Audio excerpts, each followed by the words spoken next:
Besoin d'un rappel sur ce qu'est l'AVC? Laisse-moi 2 minutes pour te rappeler l'essentiel.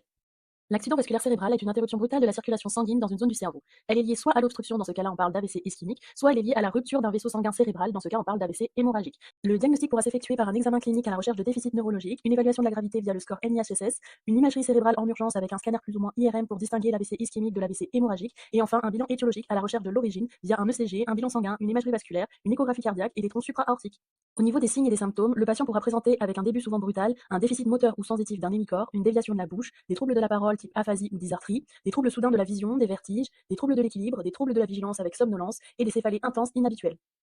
Au niveau des traitements, pour l'AVC ischémique, il y aura nécessité de reperfusion par thrombolyse intraveineuse si le temps est inférieur à 4h30 et si les critères sont remplis. Il y aura également la possibilité de thrombectomie mécanique pour l'occlusion de gros vaisseaux jusqu'à 6 à 24 heures selon l'imagerie.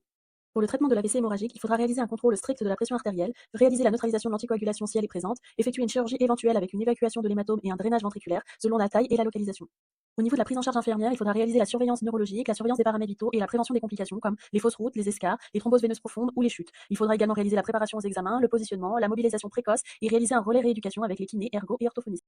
Enfin, au niveau des conseils à donner aux patients, s'il est fumeur, il faudra l'orienter vers l'arrêt du tabac, de la réalisation d'une activité physique adaptée, d'un contrôle régulier de la pression artérielle, du diabète et du cholestérol, de réaliser l'observance des traitements et enfin d'appeler le 15-112 immédiatement lors de l'apparition de tout nouveau signe brutal. J'espère que cette vidéo t'a plu. Si c'est le cas, n'hésite pas à la liker, à l'enregistrer et à la partager. Tu souhaites recevoir la fiche récapitulative? Écris AVC en commentaire.